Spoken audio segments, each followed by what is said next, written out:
ಎಲ್ಲ ಮಾಧ್ಯಮ ಸ್ನೇಹಿತರೆ, ಇಂದು ಕಾರವಾರನ ಉತ್ಸವಕ್ಕೆ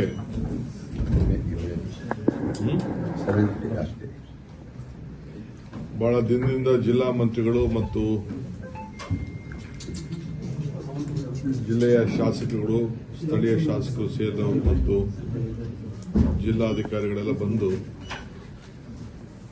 ಬರಬೇಕು ಅಂತೇಳಿ ಆಹ್ವಾನವನ್ನು ಕೊಟ್ಟಿದ್ರು. ಸೊ ನಾನು ಹೋದ ವಾರ ಕೂಡ ಇಲ್ಲಿಗೆ ಬಂದಿದ್ದೆ. ಇವತ್ತು ಕೂಡ ಬಹಳ ಅಭಿಮಾನಪೂರ್ವಕವಾಗಿ ಬಂದಿದ್ದೇನೆ.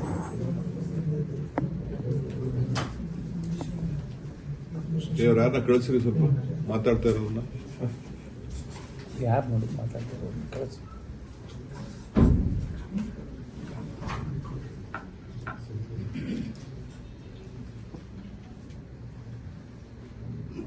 ನಮ್ಮ ಸರ್ಕಾರ ಒಂದು ವಿಶೇಷವಾದಂಥ ಚಿಂತನೆಯನ್ನ ಹಮ್ಮಿಕೊಂಡಿದೆ. ಕರಾವಳಿ ಪ್ರದೇಶ, ಮಂಗಳೂರು ಅಂದರೆ ದಕ್ಷಿಣ ಕನ್ನಡ, ಉಡುಪಿ ಮತ್ತು ಕಾರವಾರ ಇರುವಂತ 300 ಚಿಲ್ಲರೆ ಕಿಲೋಮೀಟರ್ ಸಮುದ್ರ ತೀರದ ಪ್ರದೇಶವನ್ನ ಟೂರಿಸಂ ಅಭಿವೃದ್ಧಿ ಮಾಡಬೇಕು ಅಂತ ಹೇಳಿ ಹೊಸ ಟೂರಿಸಂ ಪಾಲಿಸಿಯನ್ನ ಮಾಡಬೇಕು ಅಂತ ಹೇಳಿ ನಾವು ತೀರ್ಮಾನವನ್ನು ಮಾಡಿದ್ದೇವೆ. ಈಗಾಗಲೇ ಒಂದು ಸುತ್ತಿನ ಮಾತುಕತೆ ಶಾಸಕರ ಹತ್ರ ನಾನು ಚರ್ಚೆ ಮಾಡಿದ್ದೇನೆ ವಿಧಾನಸೌಧದಲ್ಲಿ. ಈಗ 10ನೇ ತಾರೀಕು ಮಂಗಳೂರಿನಲ್ಲಿ 3 ಜಿಲ್ಲೆಯ ಜಿಲ್ಲಾಧಿಕಾರಿಗಳು ಜೊತೆಗೆ ಮಲೆನಾಡು ಪ್ರದೇಶದ ಜಿಲ್ಲಾಧಿಕಾರಿಗಳು, ಕೋಸ್ಟಲ್ ಮತ್ತು ಮಲೆನಾಡು ಎಲ್ಲದಕ್ಕೂ ಸೇರಿ ಒಂದು ಹೊಸ ಪಾಲಿಸಿಯನ್ನು ಟೂರಿಸಂ ಡೆವಲಪ್ಮೆಂಟ್ ಮಾಡಲಿಕ್ಕೆ, ಪಬ್ಲಿಕ್ ಪ್ರೈವೇಟ್ ಪಾರ್ಟ್ನರ್ಶಿಪ್ನಲ್ಲಿ ಅಭಿವೃದ್ಧಿಯನ್ನು ಮಾಡಲಿಕ್ಕೆ ಮತ್ತು ಖಾಸಗಿಯವರು ಕೂಡ ಹೆಚ್ಚಿಗೆ ಇನ್ವೆಸ್ಟ್ ಮಾಡಿ ಉದ್ಯೋಗಗಳನ್ನು ಸೃಷ್ಟಿ ಮಾಡಲಿಕ್ಕೆ ಕಾರ್ಯಕ್ರಮವನ್ನು ರೂಪಿಸ್ತಾ ಇದ್ದೇವೆ. ಈಗಾಗಲೇ ಮಂಗಳೂರಿನಲ್ಲಿ, ಉಡುಪಿ ಇರ್ಬೋದು, ಕಾರವಾರ ಇರ್ಬೋದು, ನಮ್ಮ ಯುವಕರು ಮುಂಬೈ, ಗೋವಾ, ಬೆಂಗಳೂರು ಮತ್ತು ಸೌದಿ ಕಡೆ ಬಹಳ ಪ್ರಯಾಣ ಮಾಡ್ತಾ ಇದ್ದಾರೆ. ನಮ್ಮ ಯುವಕರ ಶಕ್ತಿ ಏನಿದೆ, ಮಾನವ ಸಂಪನ್ಮೂಲದ ಶಕ್ತಿ, ಅದನ್ನು ನಾವಿಲ್ಲೇ ಇದನ್ನು ಬಳಸ್ಕೊಳ್ಬೇಕು ಅನ್ನೋ ದೃಷ್ಟಿಯಿಂದ ಮತ್ತು ಇಲ್ಲಿರುವಂಥ ಒಂದು ನೈಸರ್ಗಿಕ ಸಂಪತ್ತನ್ನು ಸರಿಯಾದ ರೀತಿಯಲ್ಲಿ ಬಳಸ್ಕೊಳ್ಬೇಕು. ಈಗಾಗಲೇ ನಾವು ಮಂಗಳೂರು ಏರ್ಪೋರ್ಟು ಅಂತಾರಾಷ್ಟ್ರೀಯ ಮಟ್ಟಕ್ಕೆ ಹೋಗಿದೆ. ಶಿವಮೊಗ್ಗ ಏರ್ಪೋರ್ಟು ಪ್ರಾರಂಭ ಆಗಿದೆ.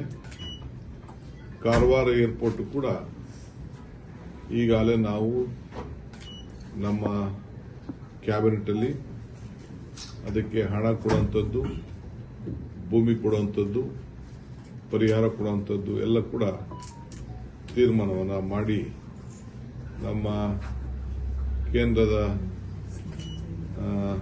ನೇವಿ ಅಲ್ಲ ಅವ್ರ ಜೊತೆ ಒಪ್ಪಂದವನ್ನು ಮಾಡಿಕೊಂಡು ನಾವು ಇಲ್ಲಿ ಅಭಿವೃದ್ಧಿಯನ್ನು ಮಾಡಲಿಕ್ಕೆ ಈಗಾಗಲೇ ತೀರ್ಮಾನವನ್ನು ಮಾಡಿದ್ದೇವೆ. ಇದು 10ನೇ ತಾರೀಕು ನಡೆಯುವಂತ ಈ ಸಭೆಗೆ ತಮ್ಮ ಮುಖಾಂತರ ನಾವು ಎಲ್ಲ ಇಂಪಾರ್ಟೆಂಟ್ ಇನ್ವೆಸ್ಟರ್ಸ್ ಯಾರು ಇದ್ದಾರೆ, ಹೊರಗಡೆ ದೇಶದಿಂದ ಕೂಡ ಕೆಲವರೆಲ್ಲ ಇಲ್ಲಿ ಆಸಕ್ತಿ ಇಟ್ಕೊಂಡಿರೋರಿಗೆ ನಾವು ಆಹ್ವಾನವನ್ನು ಕೂಡ ಮಾಡ್ತಾ ಇದ್ದೀವಿ. ಸೊ ಅವ್ರವ್ರು ಬಂದು ಅವರ ಅಭಿಪ್ರಾಯವನ್ನು, ಅವ್ರು ಏನು ಬೇಡಿಕೆ ಇದೆ, ಅವ್ರಿಗೆ ಯಾವ ರೀತಿ ನಾವು ಸಹಕಾರ ಕೊಡ್ಬೋದು ಅನ್ನೋದು ಕೂಡ ಅವ್ರಿಗೆಲ್ಲರೂ ಕೂಡ ನಾವು ಆಹ್ವಾನವನ್ನು ಕಳಿಸ್ತಾ ಇದ್ದೇವೆ. ಎಲ್ಲ ಜಿಲ್ಲಾ ಮಿನಿಸ್ಟರ್ಸ್ಗೆ, ಉಡುಪಿ ಇರ್ಬೋದು, ಕಾರವಾರ ಇರ್ಬೋದು, ನಮ್ಮ ಮತ್ತು ಮಂಗಳೂರು ಅವರು ಕೂಡ ನೀವು ಯಾರು ಅದಕ್ಕೆ ಇನ್ವೆಸ್ಟರ್ಸ್ ಇದ್ದಾರೆ ಅವರು ಕೂಡ ನೀವು ಆಹ್ವಾನವನ್ನು ತಿಳಿಸಿ ಅಂತ ಹೇಳಿದ್ದೇವೆ. ನಾನು ಮತ್ತು 4 ಜನ ಡಿಸ್ಟ್ರಿಕ್ಟ್ ಮಿನಿಸ್ಟರ್ಸ್ ಏನಿದ್ದಾರೆ ಮತ್ತು ಟೂರಿಸಂ ಮಿನಿಸ್ಟರ್ ಏನಿದ್ದಾರೆ ನಾವೆಲ್ಲ ಕೂಡ ಪಾರ್ಟಿಸಿಪೇಟ್ ಮಾಡ್ತಾ ಇದ್ದೀವಿ. ನಾನೇ ಅದರ ಜವಾಬ್ದಾರಿಯನ್ನು ತೆಗೆದುಕೊಂಡಿದ್ದೇನೆ. ಇದರ ಜೊತೆಗೆ ನಮ್ಮ ಸ್ಪೀಕರ್ ಅವರು ಕೂಡ ನಮ್ಮ ಈ ದಕ್ಷಿಣ ಕನ್ನಡ ಜಿಲ್ಲೆಯವರಾಗಿದ್ದರಿಂದ ಅವ್ರಿಗೂ ತಿಳಿಸ್ತಾ ಇದ್ದೇನೆ. ಮತ್ತು ನಮ್ಮ ಸಂಸತ್ ಸದಸ್ಯರು ಕೂಡ ಮತ್ತು ಸ್ಥಳೀಯ ಕೌನ್ಸಿಲ್ ಮೆಂಬರ್ಸ್ಗೂ ಕೂಡ ಆಹ್ವಾನವನ್ನು ಕೂಡ ಸಲ್ಲಿಸಲಿಕ್ಕೆ ಜಿಲ್ಲಾಧಿಕಾರಿಗಳಿಗೆ ಸೂಚನೆಯನ್ನು ಕೂಡ ನಾನು ಕೊಡ್ತಾ ಇದ್ದೇನೆ. ಎಲ್ಲ ಶಾಸಕರು ನದಿ ಜೋಡಣೆ ಸ್ವಲ್ಪ ಇರ್ತೀರಾ? ಅರ್ಜೆಂಟ್ ಇದೆಯಾ? ಅರ್ಜೆಂಟ್ ಇದ್ರೆ ಇದ್ರ ಜೊತೆಗೆ ನಮ್ಮ ಸ್ಥಳೀಯ ಶಾಸಕರು ಮತ್ತು ಮಂತ್ರಿಗಳೆಲ್ಲ ಸೇರಿ ಈ ಜಿಲ್ಲೆಯ ಅಭಿವೃದ್ಧಿಗೆ ಈಗಾಗಲೇ ನಾವು ಬೇಕಾದಷ್ಟು ಹಣ ಕೂಡ ತಂದಿದ್ದೇವೆ.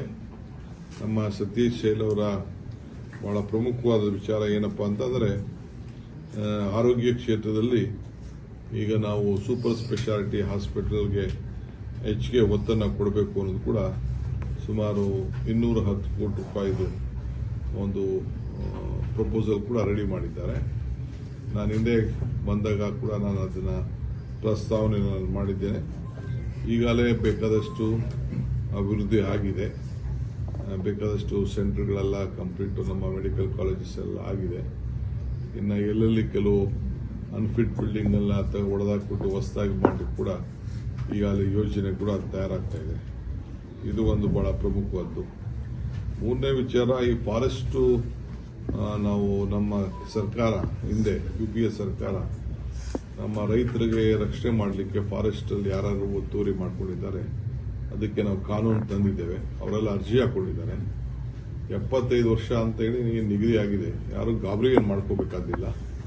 ಯಾರು ಕೂಡ ನಮ್ಮ ಸರ್ಕಾರ DFOಗಳಿಗೆಲ್ಲ ಹೇಳಿದ್ದೇವೆ, ಯಾರನ್ನೂ ಕೂಡ ಒಕ್ಕಲೆ ಬಿಡಿಸುವಂತ ಕೆಲಸ ಮಾಡಬಾರ್ದು.